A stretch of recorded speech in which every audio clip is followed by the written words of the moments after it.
Hello, welcome to my channel, Data3RC. This video is part 3 in a series of videos dedicated to the build of a TLR 5B buggy.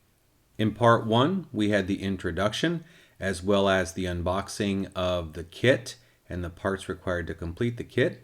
In part 2, we had the cost analysis of the buggy and the completion parts, and then we compared those costs to that of a Losi 5T 2.0. In part 3, we're going to start the build. We're going to start assembling the buggy. So we've got our instruction manual right here. And when you turn to the beginning, we're going to be in section A. You'll see there's A1. And A goes for a few pages here. And we're going to need the bag A1 and then also the chassis, it looks like. So we've got the bag, or just bag A, not bag A1. We've got the bag, and we've got the chassis, and the instruction manual.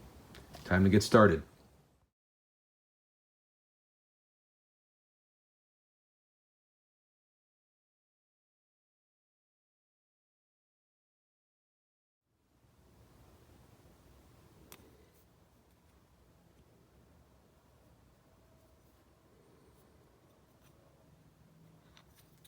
There's a 55mm dimension that you want to achieve when you adjust these.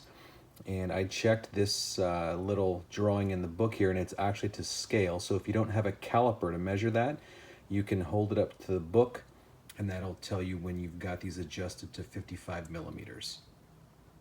Okay, for this step, we need to put this ball end in here. Take the nut, put on the end, because you don't want to wreck the threads with this method. Put the ball in there. Get yourself a pair of channel locks and squeeze. Okay, for this step, we've got to get this double ball end into this side like this. So I'm going to show you what I did. I took a wrench and put down, set this on it like that, take this hardened driver and a hammer, there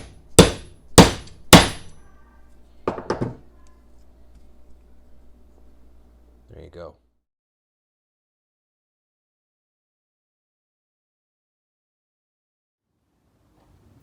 Okay, for this step, we've got to get this threaded piece into this rod end. So I've secured the rod end in the C-clamp, and I'm going to use this socket wrench to drive this piece in.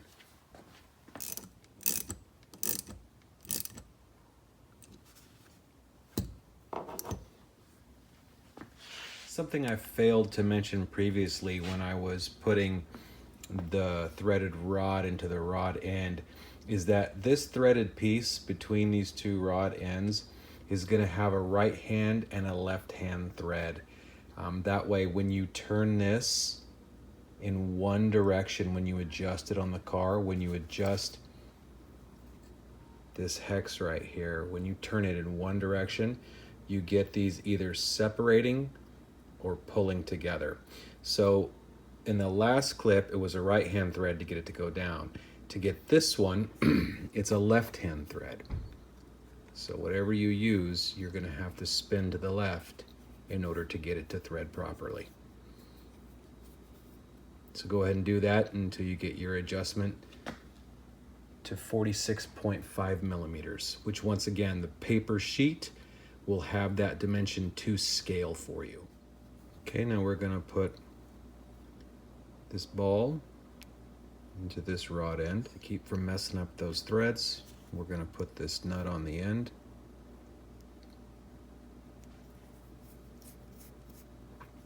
And make sure your channel locks are adjusted appropriately.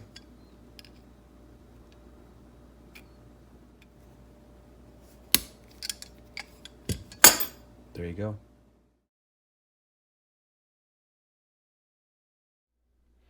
Okay, we're ready to start on step A3, and you'll see here that we're going to be building the radio tray and putting the servos in. Something I wanted to mention initially is the kit comes with this dual servo tray for the car. Now you don't have to do that. This tray fits in up here like this on the chassis at an angle like that. However, you can use just a single servo if you want. They provide these holes and these holes if you wanted to put just a single servo in there like that. Now you'd have to buy your own little servo mounts because they don't provide those in the kit, but that is an option for you. So when I was personally deciding between a single servo for the steering or a dual servo setup and using the standard tray, I just looked at basically what it cost for the amount of torque that I was going to get. So when I compared the amount of torque that these two servos generated and the fact that all the mounting system already came with the kit, and when I compared that to what it would cost me for a single servo of equivalent torque and the fact that I would have to buy a mount for or mounts for that servo as well, it was lower cost to do the dual servo setup versus a single servo setup. Something else I like about the dual servo setup is the fact that all of the stress from the steering that gets applied to these two servo horns is then spread over the drivetrain of two servos. So all of that stress gets taken up over two servo drivetrains, and I feel like that's a more robust setup than a single servo. Something else I mentioned in the introduction of the video is that I would talk about why I chose the parts that I did when I went through the build. So you know why I chose the dual servos. Now with respect to why I chose high-tech servos, I think these are a pretty good value for what you get when you compare them to other servos of similar torque value. If high-tech isn't your cup of tea and you wanted a different brand of servo, something I wanted to do is measure this tray so you would see what kind of dimensions you have to work with. So let's go ahead and use these calipers here. So this long dimension is going to be 2.725 inches or 69.27 millimeters. And let's take a look at this shorter dimension here.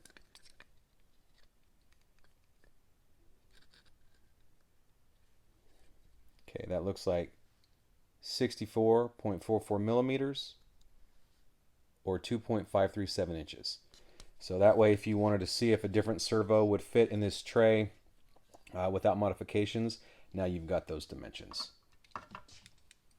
For this step, you're actually going to need your radio gear to be hooked up. You're going to need your receiver, your servos, battery pack, and your transmitter. I'll be walking through this and showing you what I use in terms of settings for a DX5C by Spektrum. So I've got everything ready here, and so the first step is going to be to actually put these servo horns on and see where we end up with these and see what kind of adjustments we have to do. All right, since we're going to be using two servos for the steering on this car in this tray, we're going to have to set up a mix.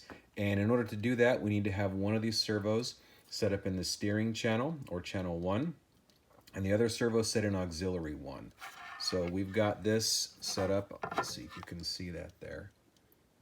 So we've got one servo in steering, one in auxiliary 1. All right, for this step we need to make some changes in the settings in the transmitter. So here's a screenshot of this DX5C. And so we need to push the scroll wheel and get to our menu here, scroll down to mixing, push the wheel, scroll down to steering, and you can see right there steering is inhibited. Push the wheel, scroll down to 2 servo, push the wheel.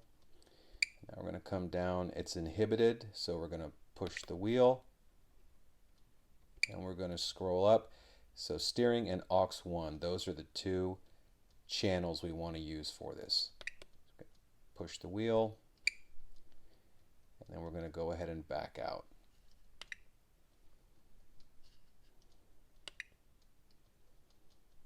Now that we have our mix set up, now we got to come in here and just make sure that our sub trims and our trims are at 0. So we're going to scroll down here, actually travel on this case. So go to travel, push the wheel, make sure everything is 100%, and you can see steering is 100 left and right, aux 1 is 100% left and right. So we're going to back out, going to scroll down to sub trim, push the wheel, and we're just going to make sure that steering is at 0 and aux 1 is at 0. That means that the servo now is in its center position. With the servos in their center positions, we now want to fit the arms, the servo arms on there. So we want them to be as vertical as possible. So I'm going to try to fit this down. It won't fit there. I turn it and it sets down right there. And we can see that's not vertical. Turn it the other direction and it sits down right there. That is the more vertical of the two positions. So we're going to go ahead and leave it right there. We're going to do the same for this other servo. Now that the servo horns are in place, we're going to go ahead and secure them. So these little screws are put down right here on the front, and then on the side there's another screw. So these ones right here, if you want to, you can actually use some Loctite on that because these are Metal Gear servos. This is a metal screw. I would use very little though, because obviously you might want to take this off one day, and I would not use red, I would use blue, and I would use literally a dot of Loctite on that. I've got a lock washer on there, so I think that's going to be good enough. So let me get these tightened down, then we'll go to the next step. Okay, the servo arms are secured, locked down, and so let's go ahead and make sure that our mix works. So turning left, turning right. Now obviously those two arms are not parallel, and that's what we have to work on next, and so we're going to use the sub trim in the radio to get those in their center positions. I'm going to try to show you now with the two servos in the screen and also the transmitter how we go about adjusting this. Now we're only going to get close because we're going to make the final adjustment when we get the servos mounted in the tray, but I kind of wanted to show you how this works. So we're in the main menu here. We're going to push the wheel. We're going to come down to sub trim, and we're going to go into steering, push the wheel, and we're going to start adjusting it. Easy if you just go a bunch to see. So we're going the wrong way. If you look at the servo on the left, that's the one this is adjusting. So if I scroll up, I'm going the wrong way. So I need to scroll down or roll the wheel down, and we can see that I'm getting closer and closer and closer to vertical. And that looks pretty close. So we're going to leave that. Let me be a little more. Maybe one more. Maybe about right there. So that's 44. So we're going to go ahead and click that. Now we're going to scroll down to auxiliary. Click on that one. And just spin it a bunch to see. So that's the wrong way. Scrolling down is the wrong way. So we're going to scroll up. Keep going.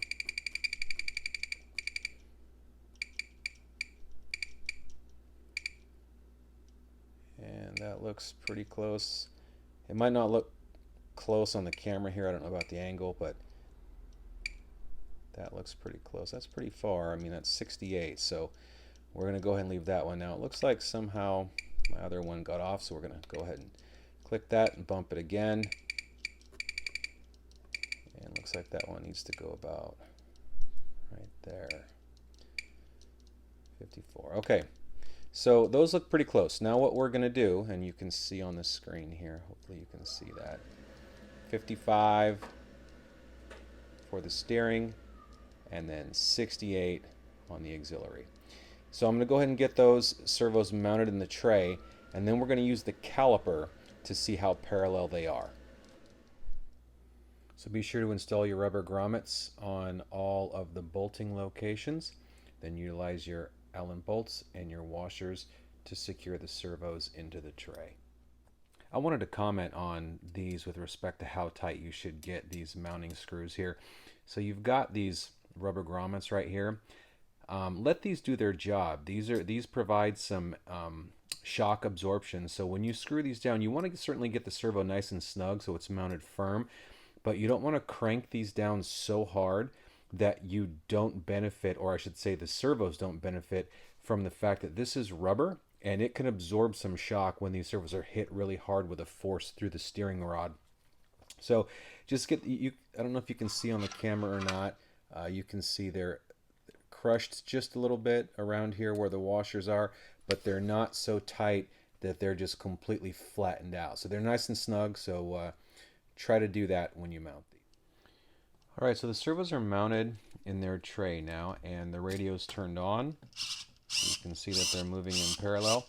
So what we want to do is use the caliper here, and we're going to measure the distance between these two holes and then these two holes. So between these two and these two.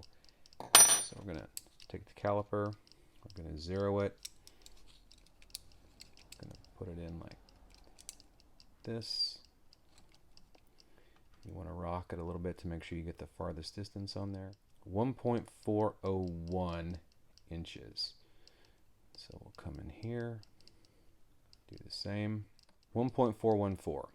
So that would mean that the top two are just a little bit closer together than these two. So that means the arms are pointed inward, or one of them is.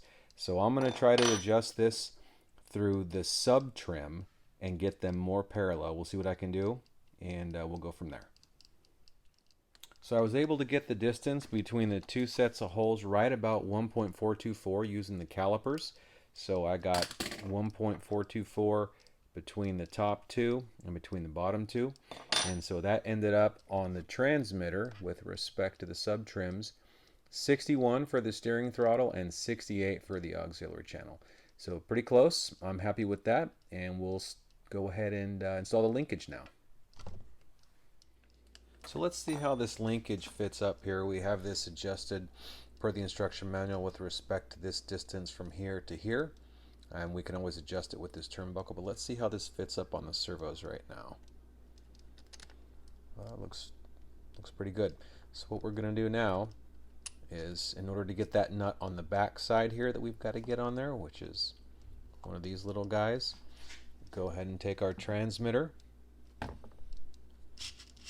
turn it all the way over there, shut the power off, servo stays. Now we can put this nut on the back side, and then I'll go ahead and put this on. And now we use the same trick on the other side. Put the nut on the back side of the servo horn, tighten it up.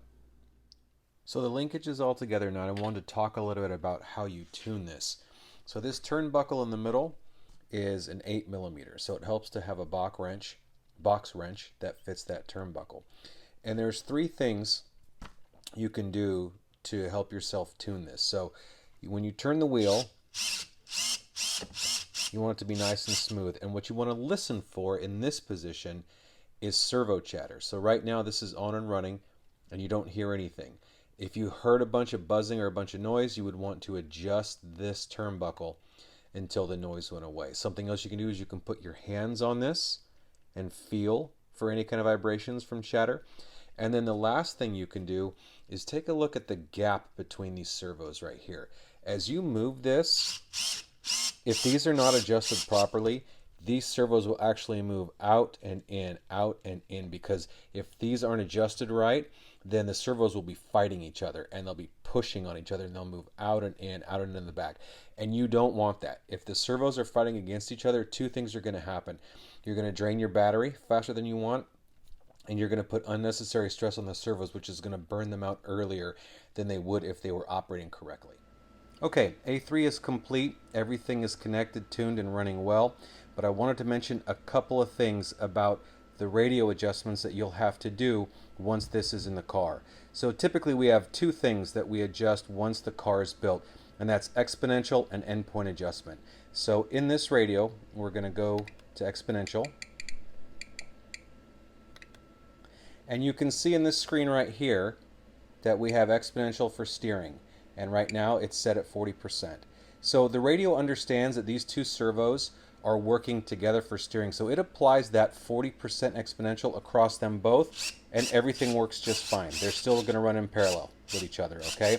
However, what the radio does not understand is that these servos are tied together with this link. So that can be a problem when we go to adjust our endpoints, or what this radio calls travel. So when you go into the travel menu up at the top here, you're going to see travel for steering, and then down here travel for auxiliary 1. You need to make sure that these values match those values. That way the servo horns stay parallel. Otherwise, if you have one adjusted to stop sooner than the other, they're going to fight and you're going to stress the servos out. And what you'll see if you do that is the back end of the servos here will want to open and close because they'll be fighting each other, stressing each other out, and they'll take that up, or the assembly will take that up with flex. And so it'll open and close back here, go out and in, out and in. You don't want to do that. You're going to end up burning your servos out. So make sure that when you adjust this, when it's in the car, with respect to endpoint adjustment or travel, that you adjust them equally for each servo in your menu. This concludes this video. We'll pick it up again with step A4 in part 4 of this video series.